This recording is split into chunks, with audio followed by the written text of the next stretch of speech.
नमस्कार दोस्तों PCS academy में मैं आप सब लोगों का स्वागत करता हूं। और दोस्तों, हम लोगों की यूपी पीसीएस मेंस 2020 के लिए आंसर राइटिंग की सीरीज़ चल रही थी। उसी सीरीज़ में अभी तक हम लोगों ने 113 नंबर पार्ट तक देख लिया था। आज हम लोग 114वां नंबर पार्ट देखेंगे। प्रत्येक पार्ट में हम लोग एक जो है स्टैटिक जीएस का क्वेश्चन देखते हैं, दूसरा आपका करंट अफेयर का प्रश्न देखते हैं। तो दोनों प्रश्नों को आप लोग बहुत अच्छी तरीके से चीज़ों को लिखने का प्रयास करिएगा। देखिए, थोड़ी थोड़ी चीज़ें ही होती हैं जिस पर आप बेहतर करने का प्रयास कर देते हैं। और इसमें क्या होता है कि जैसे दो प्रश्न हैं, दो प्रश्न एक दिन में लिखने में आपको कोई परेशानी नहीं होगी। इससे ज़्यादा भी लिखना चाहते हैं तो इससे ज़्यादा भी लिखिए, ठीक है। लेकिन एटलीस्ट आप दो प्रश्न वो चाहे आपका 2020 का मेंस हो या 21 का हो, दोनों के लिए बहुत ही ज़्यादा ज़रूरी है। तो अच्छे से चीज़ों को आप लिखने का प्रयास करिए। आज का जो प्रश्न है, प्रश्न आपका जीएस पेपर 4 का प्रश्न है। प्रश्न संख्या 227 है और 125 शब्द सीमा में, ध्यान रखिएगा, 125 शब्द सीमा में एक इस प्रश्न को आप लोगों को लिखना है। लिखने से पहले वही सावधानियां कि जैसे जो ग्रामर की गलतियां हैं वो आपसे नहीं होनी चाहिए। जो इंट्रोडक्शन पार्ट है, बॉडी पार्ट है, कंक्लूजन पार्ट है, तो तीनों में एक एक कोटेशन, कविता, श्लोक, मूवी के गीत, बोल, इन सारी चीज़ों को भी ऐड करिए। इसके साथ में कुछ डेटा डायग्राम और फ्लो चार्ट, इन सारी चीज़ों का प्रयोग करिए। इससे प्रयोग करने से फ़ायदा क्या होता है कि आपका प्रस्तुतिकरण जो होता है, जो आप उत्तर लिखते हैं उसका प्रस्तुतिकरण बेहतर हो जाता है। इसके साथ में कुछ जैसे अच्छे वक्तव्य होते हैं, जो अच्छी लाइन्स होती हैं, अच्छा डेटा होता है, उसको आप अंडरलाइन भी करने का प्रयास करिए। तो इन चीज़ों को ध्यान में रखते हुए आज का प्रश्न आप लोगों को, दोनों करंट अफेयर का प्रश्न और स्टैटिक जीके का प्रश्न जो है उसको आप लोगों को लिखना है। प्रश्न को देखते हैं, आइए।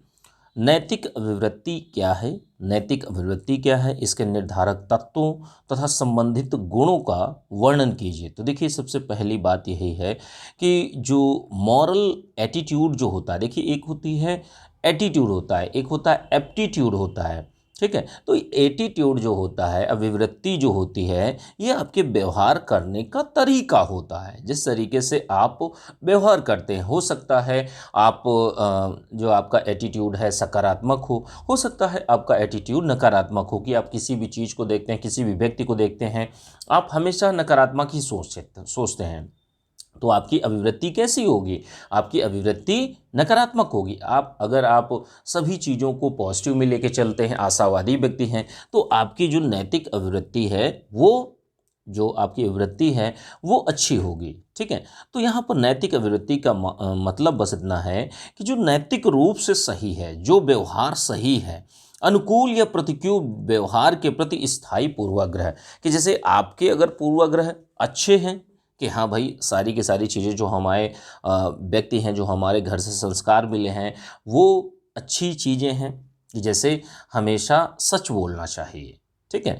तो ये जैसे नैतिक अभिवृत्ति का मतलब क्या है? नैतिक अभिवृत्ति का मतलब बस ये है कि नैतिकता के जो रूल्स हैं, जो सिद्धांत हैं, उनको लेते हुए आप व्यवहार को प्रदर्शित करना, एक अच्छा व्यवहार करना। अनुकूल या प्रतिकूल कोई भी हो सकता है व्यवहार। तो जैसी आपकी नैतिकता होगी, ठीक है, जैसे आपके सिद्धांत होंगे, उसी के अनुसार आपका व्यवहार चलेगा। ये चीजें देखना कि क्या सही है, क्या गलत है। जैसे बहुत सारे लोग हैं कि जैसे कुछ लोग शाकाहारी उनसे होते हैं, कुछ लोग मांसाहारी होते हैं, ठीक है। तो ये आपकी नैतिकता है, ये नैतिक अवृत्ति है, आप व्यवहार करने का तरीका है कि आप चीजों को सही बताते हैं। भाई, हम शाकाहारी हैं तो हैं, अगर हम नॉन वेजिटेरियन हैं या मांसाहारी हैं तो हैं। ये तो व्यवहार में चीजें दर्शाती हैं कि आप कितना नैतिक रूप से सही कार्यों को करते हैं। वो व्यवहार करने का जो तरीका है वो आपका नैतिक अभिवृत्ति कहलाता है। ये नकारात्मक और सकारात्मक दोनों हो सकती हैं। जैसे कुछ लोग होते हैं अपनी आय को छुपाते हैं, अपनी सैलरी नहीं बताते हैं कि भाई हमारी कितनी सैलरी, तो यहां पर उनकी नैतिकता नहीं है। भाई कहीं ना कहीं उनका व्यवहार जो है वो प्रदर्शित करता है कि उनको लगता है ये चीज़ें कि भाई किसी की हाय न लग जाए या किसी को गलत न समझने लगे। तो वो ऐसी सारी चीज़ों को सोच कर ही जो नकारात्मक अभिवृत्ति है उसको वह चीज़ों को क्रियान्वित करता है। अब आय को छुपाना भी एक आपकी आय को अगर आप बता रहे हैं तो एक आप नैतिक रूप से एक अच्छी अभिवृत्ति का प्रदर्शन कर रहे हैं। अब देखिए नैतिक अभिवृत्ति के निर्धारक तत्व कौन कौन से होते हैं, कि कौन कौन सी चीज़ें हैं। जैसे पहली चीज़ क्या है, पहली चीज़ है आपका संज्ञानात्मक, कि जैसे आपको पता होना चाहिए, आपको पता होना चाहिए कि नैतिक नियम क्या हैं, उनका ज्ञान होना चाहिए। अच्छे बुरे की पहचान करना और उसके अनुसार अपने व्यवहार को करना, अपने व्यवहार को ढालना, जो आपका व्यवहार है, ठीक है, तो उसको करना। तो ये क्या होती है, ये संज्ञानात्मक तत्व पहला है, ठीक है, नैतिक अभिवृत्ति का। दूसरा क्या है, व्यवहार, व्यक्ति का वास्तविक व्यवहार कैसा है। इससे नैतिक अभिवृत्ति से क्या पता लगता है कि भाई इसका जो एक्चुअल में बिहेवियर है वो कैसा है, नैतिक रूप से सही है या नहीं सही है। दोनों की दोनों चीजें आती हैं इसमें। और तीसरा क्या होता है, तीसरा होता है आपका भावनात्मक, कि नैतिक परिस्थितियों में व्यक्ति की भावनाएं एवं आचरण कैसी होंगी। कि आप ऐसी असमंजस की स्थिति में खड़े हुए हैं कि वहां पर आपको लगता है कि हाँ भाई मुझे नैतिक रूप से सही कार्य करना चाहिए, सही आचरण को करना चाहिए। मान लीजिए थोड़ी देर के लिए कि आप एक डीएम हैं या एसडीएम है, अब आपको किसी पर्टिकुलर पोस्ट को भरने के लिए आपको प्राधिकार दिए गए हैं, आपको अधिकार दिए गए हैं। अब वहां पर आपकी नैतिक अभिवृत्ति क्या है, या जो चीजें हैं, ठीक है, जो नैतिक अभिवृत्ति है उसके अनुसार आप कार्य करते हैं या नहीं करते हैं। आप गलत तरीके से चीजों को लाते हैं, गलत तरीके से जो पोस्ट है उसको फिल करते हैं। तो यहां पर नैतिक अभिवृत्ति का जो योगदान है वो एक सिविल सेवक के लिए बहुत ही ज्यादा जरूरी हो जाता है। वो भावनात्मक रूप से भी होता है, व्यवहार में भी होता है और संज्ञानात्मक रूप में भी होता है। तो ये आपके नैतिक अभिवृत्ति के तत्व कहला जाते हैं। अब देखिए नैतिक अभिवृत्ति से संबंधित गुण कौन कौन से हैं। तो नैतिक अभिवृत्ति का मतलब यह है कि कौन कौन सी चीज़ें आपके व्यवहार में अच्छी अच्छी चीज़ें आती हैं, जो होनी चाहिए। कि जैसे हमें बड़ों का सम्मान करना चाहिए, हमें सभी के प्रति वफादार बने रहना चाहिए, निष्ठावान होना चाहिए, हर एक के प्रति आप निष्ठा रखिए, हमेशा सत्यनिष्ठ रहिए। सत्यनिष्ठ का मतलब होता है बिना दबाव के कार्य करना। आप किसी भी पक्षपात, दबाव, इन सारी चीज़ों को दरकिनार करते हुए, साइड करते हुए आप अपने कार्यों को क्रियान्वित करते हैं। जो भी प्राधिकार आपको दिए गए हैं उस क्षेत्र में जो भी कार्य सही रूप में है उसको करना, दबाव मुक्त होकर। और क्या है कि दयालुता को प्रदर्शित करना। नैतिक अभिवृत्ति में क्या होता है, दयालुता का भी प्रदर्शन होता है कि आप सभी के प्रति अच्छा ही आचरण धारण करते हैं। एक समावेशी चरित्र को अपनाना, कि जैसे एक होता है कि कभी कभी व्यक्तियों में कि नैतिक रूप से तो कभी कभी सही होते हैं, लेकिन हाँ कभी कभी वो गलत भी हो जाते हैं, गलत कार्यों को कर लेते हैं, ठीक है। तो वो नैतिक अभिवृत्ति जो है वो नैतिक नहीं रह जाती, वो नकारात्मक अभिवृत्ति में परिवर्तित हो जाती है।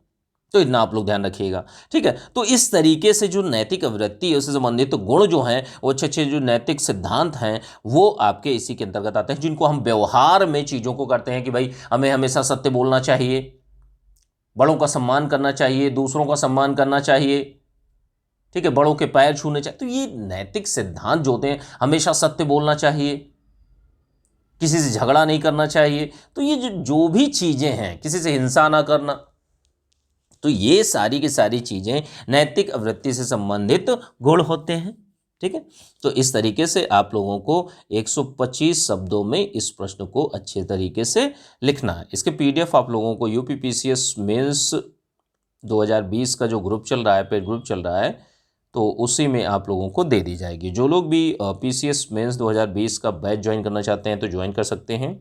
यह नंबर है 9140085178 पर मैसेज करके जानकारी ले सकते हैं। चलिए आइए हम लोग दूसरे प्रश्न में चलते हैं। दूसरा प्रश्न जो है करंट अफेयर का प्रश्न है। प्रश्न संख्या जो है आपका 228 है और इसको भी आप लोगों को 125 शब्दों में लिखना है। प्रश्न क्या है, प्रश्न को देखते हैं। जैसे महामारी रोग संशोधन विधेयक 2020 के प्रमुख प्रावधानों का वर्णन कीजिए।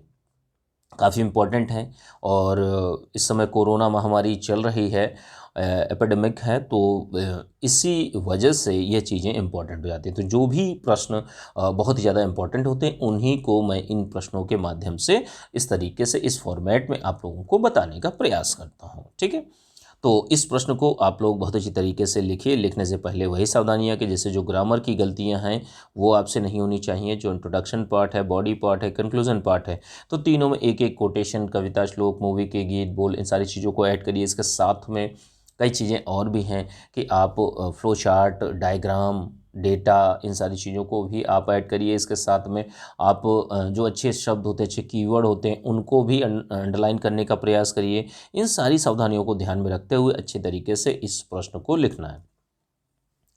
125 शब्दों में लिखना है और 125 शब्दों में इस प्रश्न को बहुत अच्छी तरीके से आप लोग लिखिए। महामारी रोग संशोधन विधेयक 2020 के प्रमुख प्रावधानों का वर्णन कीजिए।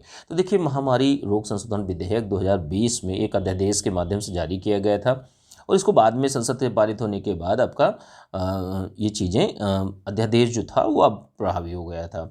अब देखिए, जो महामारी अधिनियम था, महामारी अधिनियम 1897 में संशोधन करके इस महामारी रोग संशोधन विधेयक 2020 को लाया गया है। 2020 में ही यह संसद से पारित भी हो गया है।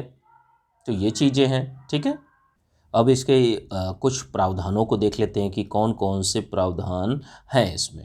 तो देखिए, महामारी रोग संशोधन विधेयक 2020 के प्रमुख प्रावधानों को देखते हैं कि जैसे इसमें है क्या कि जैसे कोरोना काल में जो स्वास्थ्य देखभाल कर्मी थे तो उनकी सुरक्षा से संबंधित दिशा निर्देश जारी किए गए, प्रावधान इस विधेयक में किए गए हैं।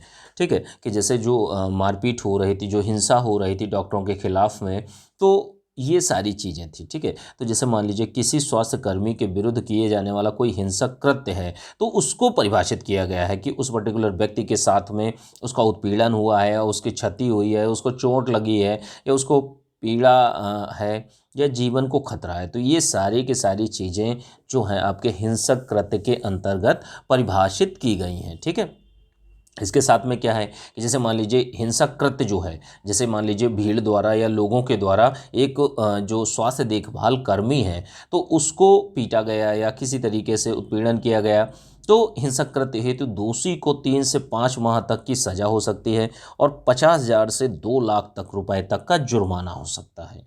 अगर गंभीर कृत्य है तो क्षति हेतु 6 माह से 7 वर्ष तक की सज़ा हो सकती है कि जैसे बहुत ही जघन्य तरीके से मार दिया है या गंभीर हिंसक कृत्य स्वास्थ्य कर्मी के खिलाफ में किया गया है, तो ऐसी स्थितियों में 6 माह से 7 वर्ष तक की सज़ा 1 लाख रुपए से 5 लाख रुपए तक का जुर्माने का प्रावधान इस विधेयक में रखा गया है।